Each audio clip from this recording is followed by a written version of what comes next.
Bonjour à tous et bienvenue dans ce rendez-vous trimestriel où nous allons évoquer avec vous le chiffre d'affaires à la fin du mois de mars. Bonjour à tous et à toutes. Nous allons commencer cette présentation par un point déjà sur nos effectifs, sur nos équipes.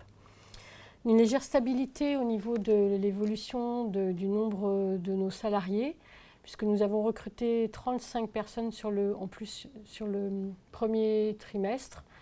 Et ça représente, et nous avons eu 25 sorties. Donc nous sommes à un solde positif de 10 personnes, de 10 salariés, 10 nouveaux salariés. Un point d'attention sur les départs, puisque nous suivons depuis l'année dernière les raisons des départs de façon individualisée pour identifier les causes en fait, de ces démissions et des départs de notre groupe. Nous allons passer ensuite sur l'évolution du chiffre d'affaires, puisque c'est la publication de notre chiffre d'affaires à fin mars 2023. Donc nous enregistrons un bon début d'année avec à périmètre constant une croissance de 10,3%. Et si nous intégrons DPI, nous arrivons à un total de chiffre d'affaires en croissance de 19,5%. L'important est de souligner l'effet de l'inflation, puisque à fin mars 2023, nous avons donc estimé l'impact de l'inflation comme nous l'avions fait précédemment en 2022, à fin décembre 2022. Donc nous avons comparé les prix de fin mars 2023 à fin mars 2022 et ça nous donne une inflation à plus 9,6%. Si nous regardons, si nous prenons ce chiffre, finalement c'est le reflet d'une croissance de volume qui est de 0,7% à fin mars 2023. Cet effet volume, on le retrouve essentiellement sur le canal professionnel. Et dans ce canal professionnel, nous avons les trois grosses filiales que sont Thermador, Sferaco et Jetly. Et ces trois filiales enregistrent une forte progression de leur chiffre d'affaires à fin mars 2023, comme vous avez pu le voir dans notre lettre aux actionnaires numéro 110. L'activité grand public, par contre, elle enregistre une baisse de volume. Elle est confrontée à la baisse de la consommation des ménages. Mais Cafer Domac bénéficie quand même d'une croissance sur l'activité des groupes électrogènes. Et Audrea, en début d'année, a fusionné. Donc ça, c'était un des projets que nous avions annoncé. Début janvier 2023, nous avons fusionné informatiquement, socialement et juridiquement établissement Édouard Rousseau avec DIPRA et Rousseau Espagne. Donc sur 4 sites, nous avons maintenant la même informatique. Les livraisons étaient un petit peu décalées en démarrage sur le début de l'année puisqu'il y avait cette migration informatique, ce qui fait que la progression du chiffre d'Audrea, qui est, rappelons-le, de plus 5%, est une bonne performance et nous pouvons continuer d'encourager les équipes d'Audrea qui continuent de travailler et d'intégrer des nouveaux programmes informatiques pour pouvoir être de plus en plus efficaces. Donc on ne peut que signaler leur implication dans ce projet. Et c'est également l'implication de notre équipe informatique de Thermador Group qui les a accompagnés fin décembre et également en janvier et février. Je passe la parole ensuite sur le poids de chaque trimestre, je pense. Oui, un regard sur, vous savez, cette courbe que l'on montre maintenant tous les trimestres où l'on voit la croissance organique de nos trimestres sur une période longue de 5 ans.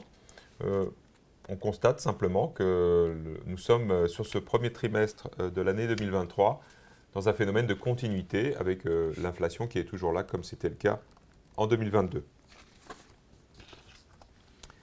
Un regard maintenant sur ce marché des logements neufs qui, nous le disons depuis quelques mois maintenant, est en baisse, aussi bien au niveau des permis de construire, et là c'est une baisse extrêmement violente, rapide, mais également sur les mises en chantier, avec une baisse significative qui pourrait assez rapidement s'approcher des 350 000 logements mis en chantier par an en France. Ce qui pourrait être un seuil bas, mais vous le voyez sur cette courbe, dans l'histoire, nous sommes descendus plus bas. Donc à suivre quand même mois après mois, sachant que nous avons 2 filiales principalement impactées, Thermacome et PB Tube. Au niveau du groupe, ça leur représente uniquement 10% du chiffre d'affaires consolidé. Donc l'impact n'est pas si fort que ça au niveau du groupe. Un regard sur les statistiques qui nous reviennent des grossistes en sanitaire chauffage et des grossistes sur les matériels électriques. Ça nous donne une indication assez précise de cette tendance de début d'année, avec globalement un bon premier trimestre, mais nous le voyons, une baisse mois après mois, janvier très fort, février un peu moins fort et mars encore un peu moins fort.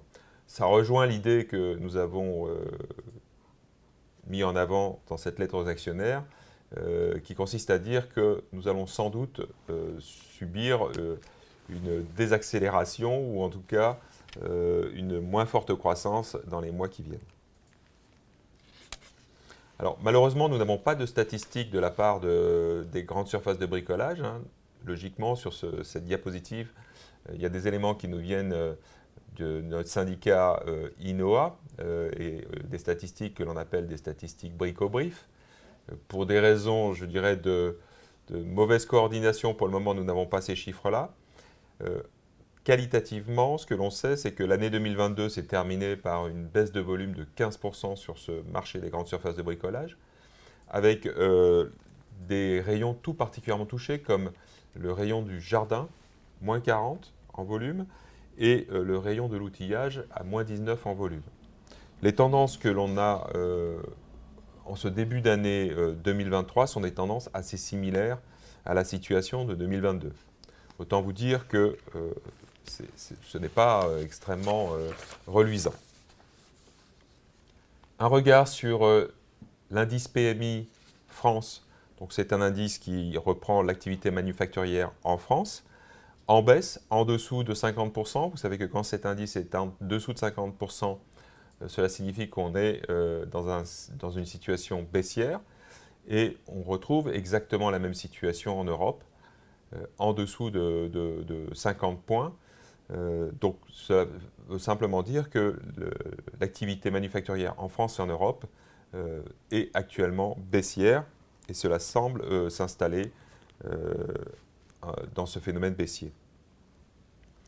En perspective, alors, tout d'abord, en macroéconomie, bien évidemment, on peut s'attendre à un ralentissement économique provoqué par un excès d'inflation. À notre niveau, nous estimons que même si aujourd'hui, à la fin du premier trimestre, nous avons répercuté 9,6% de hausse de prix à nos clients, nous estimons que nous pourrions terminer l'année en consolidé sur 12 mois glissant à environ 5% de hausse de prix répercutée aux clients. Nous verrons bien, mais c'est une estimation que l'on fait. C'est quand même très significatif. Dans le domaine du bâtiment, toujours de bonnes perspectives parce que la rénovation énergétique va continuer à favoriser les activités autour des accessoires pour les pompes à chaleur, autour des chauffe-eau solaires. Ces matériels sont livrés par notre filiale Thermador, la plus grande filiale du groupe.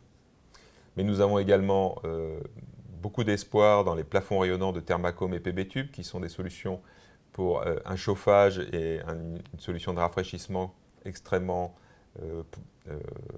économique à l'usage. Et donc on pense qu'on a beaucoup de choses à faire dans ce domaine-là. Nous avons également des ventilations double flux chez Axelair qui sont moins aidées par MaPrimeRénov', mais qui sont toujours aidées. Et c'est un matériel, quand il est bien posé, qui est très efficient pour les bâtiments. Et nous avons également des compteurs d'eau, des compteurs d'énergie chez Sferaco, produits qui vont continuer à être favorisés par les mesures de rénovation énergétique. Donc plutôt des perspectives positives pour le bâtiment, avec des montants MaPrimeRénov' qui ont été rehaussés par les pouvoirs publics, quelques restrictions qui ont été faites liées aux revenus des ménages, mais qui sont largement compensées par l'augmentation des budgets sur MaPrimeRénov'. Il s'agit d'à peu près 2,6 milliards tout de même. À ceci s'ajoutent les C2E qui sont encore plus importants et qui sont financés par les sociétés fournisseurs d'énergie. Dans le domaine de l'industrie, Nous tablons principalement sur des gains de parts de marché, parce que vous l'avez vu tout à l'heure, le marché n'est pas en développement en France et en Europe. Nos parts de marché respectives en France et en Europe nous donnent quand même la possibilité d'aller chercher de la croissance. Dans le domaine du grand public, nous savons que nous allons en 2023 traverser une année difficile. Les perspectives ne sont pas très bonnes en termes de croissance. Et donc il va falloir s'accrocher pour limiter les pertes de volume. À l'export, enfin, nous sommes toujours dans une posture de prise de part de marché, puisque nos chiffres d'affaires dans les différents pays européens et les quelques pays africains que nous visitons aujourd'hui sont relativement modestes quand on les compare à la taille des pays que nous abordons. Donc toujours la possibilité de faire de la croissance.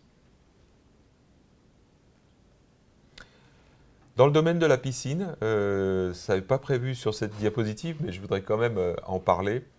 On parle beaucoup du danger, enfin des nuages qui s'accumulent autour de ce marché de la piscine, parce que dans l'inconscient collectif, une piscine est consommatrice d'eau et d'électricité.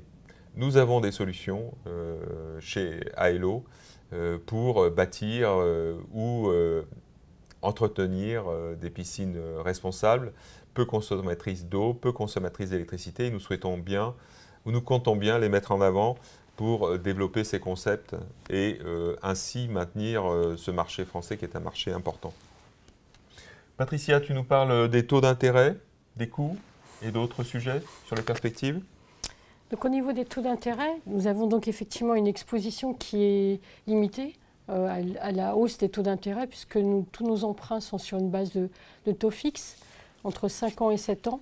Et finalement, l'opération de dépit que nous avons financée par 2 prêts est passée juste à un moment donné où les taux étaient encore compétitifs. Donc pas d'exposition importante sur nos charges financières, nos charges d'emprunt. Par contre, nos filiales qui sont donc gérées en cash pooling, elles sont confrontées à ces hausses de taux d'intérêt. Donc nous avons effectivement les filiales qui sont plutôt consommatrices de cash et qui peuvent avoir donc des positions débitrices, sont facturées et ont des charges financières. Et à contrario, celles qui génèrent du cash et qui ont des soldes créditeurs, génèrent en fait des produits financiers. Mécaniquement, c'est une motivation supplémentaire pour les filiales de gérer au mieux leur trésorerie et donc d'optimiser leur BFR.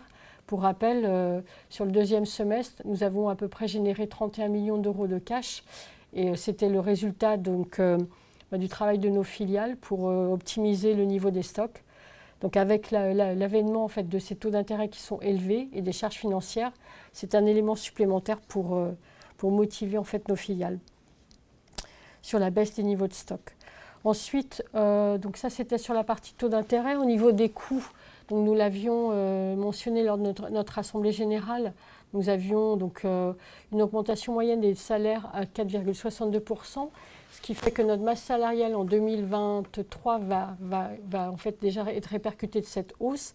Et mécaniquement, nous aurons une hausse de notre masse salariale, hausse des coûts de transport, mais ça c'était prévu en dépit de négociations avec nos messagers, et les coûts de l'énergie qui en fait vont, en dépit en fait, des plans de sobriété qui ont été déployés dans nos différents bâtiments, les coûts de l'énergie qui vont augmenter.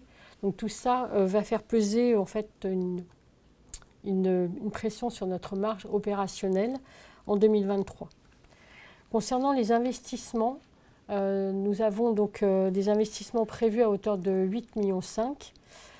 Dans ces 8,5 millions, il y a 4 millions qui sont en lien avec l'immobilier. Donc dans les opérations importantes en 2023, donc nous allons continuer de travailler sur la rénovation énergétique de nos bâtiments. Et nous allons réaliser une extension logistique pour notre filiale PB Tube pour lui permettre de stocker son activité tube, mais également accueillir du stock pour la filiale sœur Thermacome. Sur l'organisation et l'intégration, nous avons donc acquis la société DPI au fin octobre 2022. Donc, nous allons poursuivre en fait l'intégration de DPI dans notre reporting financier et de reporting de gestion.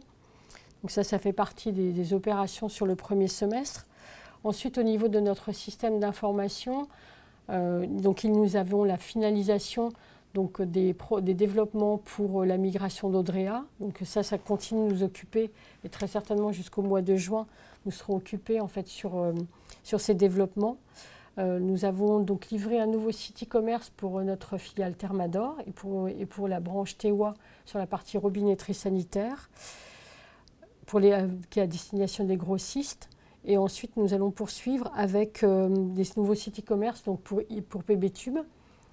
Après, donc Aelo, Safeco et Sodeco. Ce n'est pas dans l'ordre, mais voilà. Donc nous avons encore pas mal de travail sur les sites e-commerce de nos filiales. Le CRM sera aussi un projet donc 2023 donc, pour aider la gestion de notre relation avec nos clients. Et c'est à destination de nos équipes à la fois de commerciaux sédentaires et de commerciaux itinérants.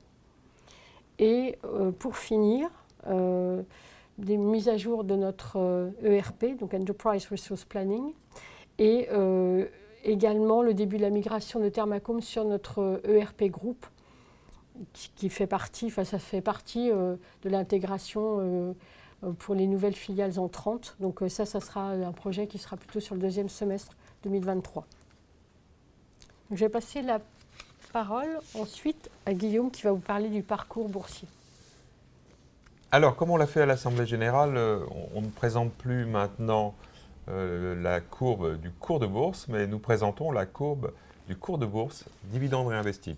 C'est une courbe que vous pouvez retrouver sur notre site internet.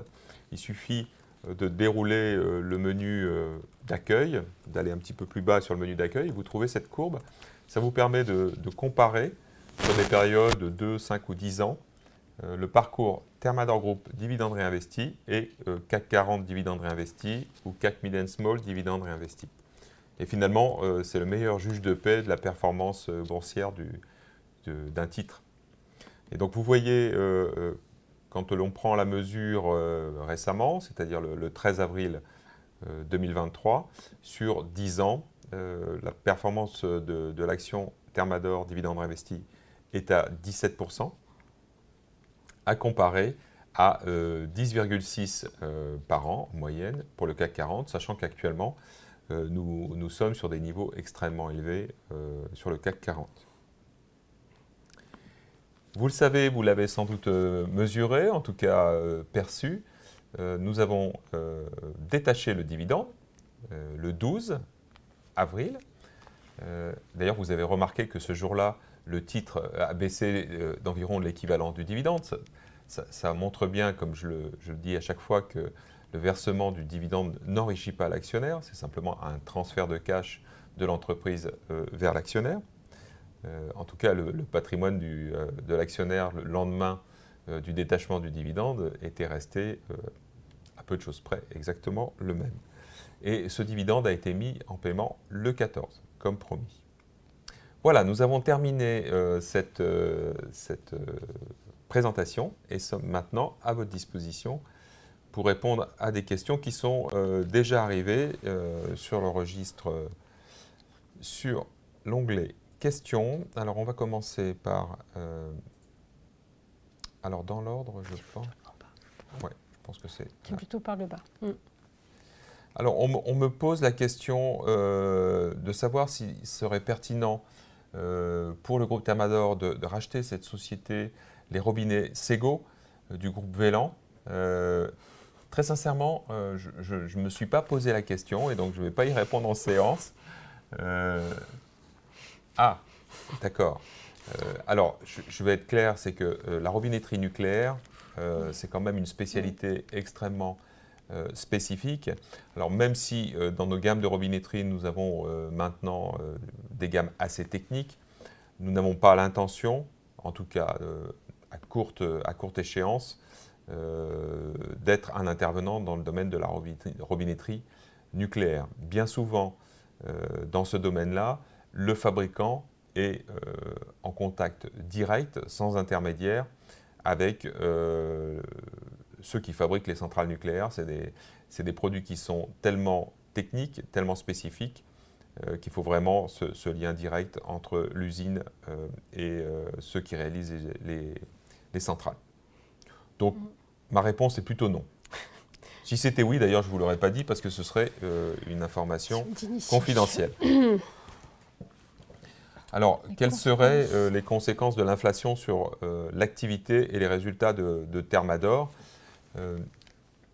Les mêmes que sur l'année 2022, c'est que dans une période où finalement les volumes sont, on va dire, quasiment étals ou voire en légère décroissance, ça permet d'une manière assez opportune de maintenir un chiffre d'affaires stable ou en croissance. Et comme je le disais tout à l'heure, nous allons encore en 2023 répercuter des hausses de prix sans doute inférieures à ce que nous avions fait en 2022 à l'ensemble de notre clientèle, du fait de la hausse des coûts. Donc, alors, bien évidemment, la question qui suit, c'est est-ce que ça aura un impact négatif sur les marges? Nous avons eu en 2022 une petite perte de marge commerciale. 1,2 points. Et nous escomptons bien cette année 2023 récupérer une partie de cette perte de marge commerciale. On a quand même un effet bénéfique, enfin un effet qui nous est favorable, c'est l'évolution de la parité euro-dollar, contrairement à 2022. Donc les perspectives sont un petit peu plus, on va dire, réjouissantes et ça peut nous permettre effectivement de contrebalancer des hausses de prix de matières qu'on a eues de la part de nos fournisseurs.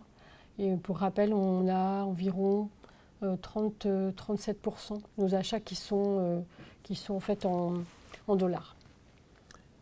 Vous évoquez la VMC double flux. Le groupe Thermador intègre-t-il la fourniture de VMC double flux adiabatique? Non. Nous sommes exclusivement sur des modèles qui sont munis d'échangeurs thermiques. D'ailleurs, pour être très franc avec vous, je pense que tous les matériels, toutes les VMC, en tout cas sur les principaux volumes VMC double flux vendus en France et particulièrement celles qui sont estampillées NF, disposent d'échangeurs thermiques et donc ne peuvent pas se qualifier d'adiabatiques. Je poserai la question à Lionel Gray, qui est le dirigeant d'Accélère et qui a peut-être une idée plus précise que moi sur ce sujet, mais en tout cas, la réponse est claire. Aujourd'hui, nous n'avons pas d'offre spécifique. Une question de Eric. Bonjour, la baisse observée de presque 10% sur le cours Thermador Group depuis la dernière AG annonce-t-elle une demande de liquidité des gros investisseurs qui se prépareraient à une très forte baisse de la bourse? Alors, je reprends ce que je disais tout à l'heure. Il y a une baisse du cours qui est simplement provoquée par le détachement du dividende. Et ça, c'est mécanique. Après, là, vous êtes en train de prédire un avenir sombre. Pourquoi pas, mais je ne voudrais pas surtout interpréter négativement une tendance court terme, alors que nous sommes, nous, focalisés sur le long terme. Il est clair que si on estime aujourd'hui que la croissance du groupe sera moins bonne sur les 3 prochains trimestres par rapport au premier trimestre, ça peut amener un certain nombre d'investisseurs éventuellement à prendre des bénéfices. Mais nous verrons bien dans les mois qui viennent. Alors, une question de Christian, qui est un salarié du groupe. Question sur notre empreinte carbone. Différents travaux en cours dans les filiales. 95% de notre empreinte carbone sont les produits du groupe. À 5 à 10 ans, combien pensez-vous que l'on pourra faire baisser ce pourcentage? Là, Christian me pose une question piège parce que nous avons déjà dit en Assemblée Générale que ça faisait partie des sujets ultra difficiles sur lesquels il fallait travailler en 2023. Il est clair que nous devons nous engager sur cet indicateur numéro 13 des indicateurs extra-financiers du groupe et dire finalement de combien nous estimons pouvoir réduire notre impact carbone à 5 et 10 ans. Et je peux vous assurer que ce n'est pas un exercice facile. Donc Christian, je suis désolé, mais ce n'est pas ce soir que je donnerai la réponse. Les travaux sont en cours et nous nous sommes engagés à signifier nos objectifs d'ici la fin de l'année à l'ensemble de nos actionnaires.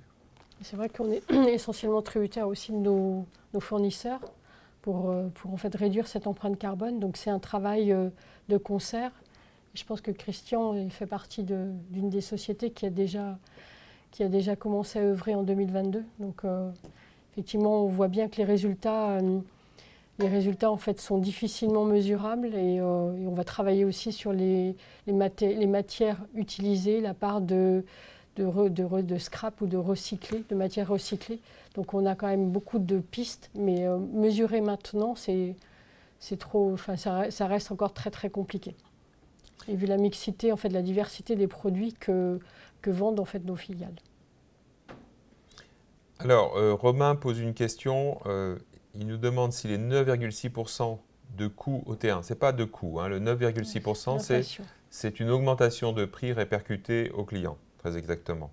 Et 5% estimé sur toute l'année 2023, répercuté aux clients, inclut-il les plus 4,62 des salaires? Alors, le plus 4,62, c'est l'année 2022, alors que les chiffres que vous mentionnez avant sont des chiffres 2023.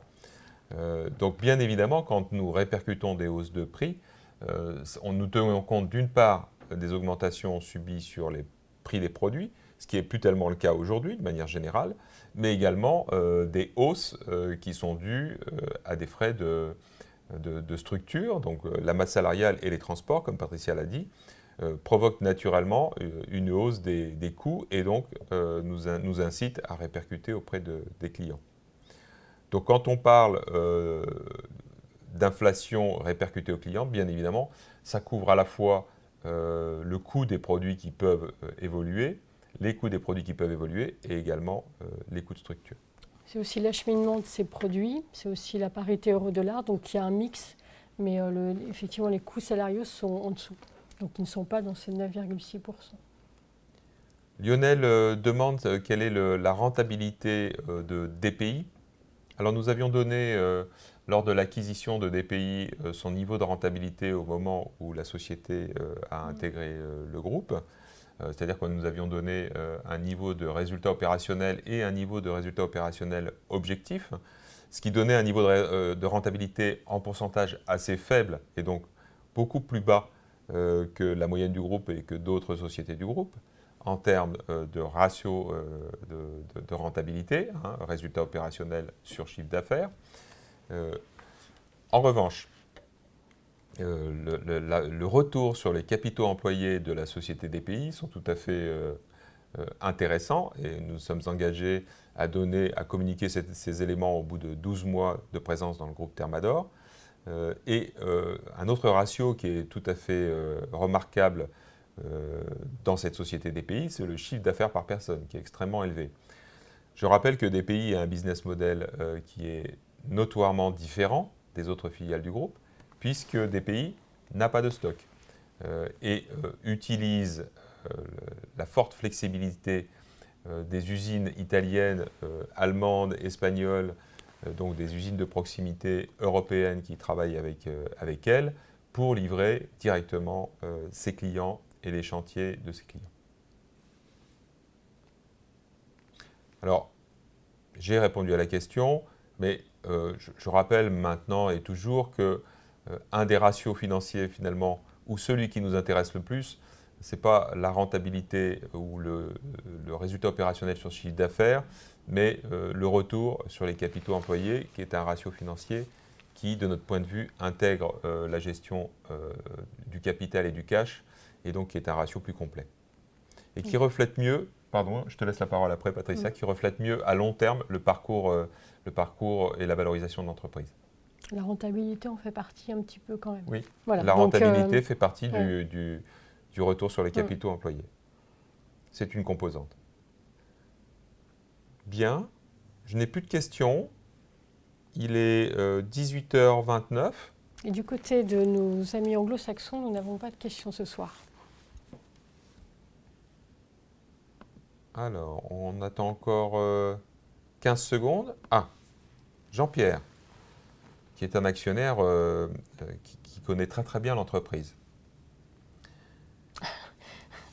Alors, Patricia. Ai-je bien entendu, les augmentations de prix sur les achats aux fournisseurs sont terminées pour l'instant. Peut-on comprendre que pour toutes sortes de raisons que je ne vous demande pas d'isoler, l'inflation matière semble avoir atteint un plafond? Effectivement, on a eu beaucoup de hausses de matière en 2022. Début 2023, nous avons eu quelques annonces de hausse, mais c'est terminé. Donc il y a eu des répercussions de la part de nos filiales puisque les nouveaux tarifs sont sortis. Donc est-ce que c'est complètement terminé? Est-ce qu'il va y avoir des baisses? Effectivement, sur certaines matières, on peut l'anticiper. Ça va dépendre du niveau de demande aussi en Chine, parce que ça fait partie aussi d'une nation qui consomme énormément de cuivre. Donc pour l'instant, on a ces éléments-là. Et les autres éléments d'information, c'est le transport sur achat, puisque la partie container a énormément baissé. Et nous en avons profité. Donc, en fin d'année dernière et déjà début 2023. Oui, alors je vais compléter la réponse de Patricia. Là, on est en train de parler court terme. Et on sait, vous et moi, qu'à long terme, en revanche, les matières vont coûter de plus en plus cher. Tous les métaux. Parce que, d'abord, ce sont des matières qui sont finies. Et le besoin humain sur le cuivre va grandissant. Par exemple, le cuivre, mais c'est également vrai pour le nickel, l'aluminium, le molybdène, d'une certaine façon aussi l'acier. Il va falloir décarboner tous ces métaux, et donc ça peut éventuellement coûter un petit peu plus cher. Donc, à long terme, on s'attend quand même à avoir une augmentation des matières premières. Mais il est clair que, en ce début d'année, ce n'est pas la tendance que nous mesurons de la part de nos fournisseurs. Les répercussions de hausse de prix sont dues à ce que nous avions la nécessité de faire par rapport à l'année dernière et la répercussion des hausses de coûts. Il y a un autre élément également, c'est sur la Chine, puisque le pourcentage de croissance, le dynamisme en fait, de leur marché intérieur n'est pas forcément au rendez-vous. Donc mécaniquement, ils se tournent vers l'export et ils ont tendance à être beaucoup plus, soit à proposer des baisses, soit à être beaucoup plus à l'écoute en fait, de nos demandes de variation de prix. Ce qui fait que nous en profitons quelque peu et la parité euro-dollar va également jouer en notre faveur. La synergie des pays avec les autres filiales qui nous est demandée, les synergies qui nous est demandées par Jean-François. Alors, nous avons fait des choses assez simples mais efficaces, les échanges de connaissances clients, de manière à ce que les filiales qui sont sur des métiers proches, alors je pense à Hello, Sferaco, Jetly, mais également PBTube, que ces filiales puissent travailler de concert des clients qui sont clients des pays et non clients d'autres filiales du groupe, ou le cas inverse. Donc ça, c'est des choses qui ont été faites. Il y a quelques démarches aussi qui sont menées vers des fournisseurs de deux pays et qui ne sont pas fournisseurs du groupe. Ça également, ce sont des actions que nous avons déjà menées. Voilà pour les principales aujourd'hui synergies qui ont été anticipées, mises en place. Mais comme Jean-François le sait, ça met du temps. Ça prend du temps et en fait, des pays aussi peuvent bénéficier de notre présence auprès de grands distributeurs, comme au niveau de Saint-Gobain, notamment au niveau de la Plume. Donc nous, on va bénéficier de contact au niveau des entreprises dans le domaine des travaux publics et vice-versa, des pays vont pouvoir bénéficier en fait, de la notoriété du groupe auprès des enseignes de Saint-Gobain. Il y a un domaine tout particulier qui nous intéresse, c'est le domaine des réseaux de chaleur. Je pense que vous avez entendu parler des réseaux de chaleur. C'est quelque chose qui est en fait très ancien, mais qui aujourd'hui est remis à l'ordre du jour parce que c'est assez vertueux. Donc un réseau de chaleur, c'est une source de production de chaleur pour un quartier complet ou une source de production d'eau froide pour un quartier complet et alimentée par un réseau, des canalisations importantes. Il se trouve que des pays connaissent parfaitement les clients qui sont les poseurs de ces réseaux. Il se trouve par ailleurs que des filiales du groupe ont des matériels à vendre dans les sous-stations qui sont attachées à ces réseaux de chaleur. Donc tout ça, ça se construit, ça se réfléchit de manière à répondre à une demande qui est là et qui va sans doute se développer. Raymond nous demande, nous dit, nous avons reçu un questionnaire concernant l'AG 2023. Allons-nous avoir droit à un résumé de cette enquête? Ce serait normal, parce que si on vous sollicite pour avoir votre avis, ce serait normal qu'on vous fasse un feedback. Donc je vais faire une réponse à la place d'Aurore, qui est responsable et qui est à l'initiative de ce questionnaire. Je pense qu'on va vous faire un feedback de manière à ce que vous sachiez ce que pense l'intégralité des actionnaires. Et d'ailleurs, une idée me vient, et j'ai demandé à Aurore d'intégrer ça à ce questionnaire. Est-ce que vous seriez intéressé par un décalage d'1 heure de l'Assemblée générale, décalage qui permettrait d'intégrer sans doute un petit peu plus d'actionnaires actifs qui ont des difficultés pour se rendre physiquement à l'Assemblée générale à 17 h à Lyon. Donc ça, c'est une question qu'on pourra vous poser et qui est intéressante. Mais je pense qu'elle c'est déjà parti. D'accord. Ça a déjà été fait. Donc effectivement, on a pris l'initiative cette année de changer un peu l'organisation et notamment d'affréter un bus pour permettre aux salariés, mais également aux retraités salariés, de venir à l'Assemblée générale. Et ça nous a fait plaisir parce que quelque part, ça a permis à des salariés de participer. L'éloignement entre forcément Saint-Quentin-Fallavier et Lyon, puisqu'on avait choisi le Théâtre des Célestins pour le lieu de notre Assemblée générale, pouvait en fait, comment dirais-je, j'ai trouvé le mot, j'ai pas dit en fait, pourrait dissuader certains salariés d'assister et ça n'a pas été le cas. Donc nous avons revu un certain nombre de salariés et anciens salariés. Donc ça nous a fait plaisir. Plus de 180 personnes, 170, 180 personnes avec un taux de participation à plus de 76%. Donc c'est vrai que c'était une belle assemblée générale. Bien, je crois que nous avons épuisé les questions. Alors, vous l'avez peut-être compris, ce soir, Patricia et moi, on avait un petit challenge individuel puisqu'on essaye de chasser des tics de langage. Donc, on essaye aussi, au travers de ces présentations, d'être le plus clair possible et le plus succinct. Il est 18h37. Écoutez, je vous propose de clôturer ce webinaire et de vous souhaiter à tous une excellente soirée. Très bonne soirée.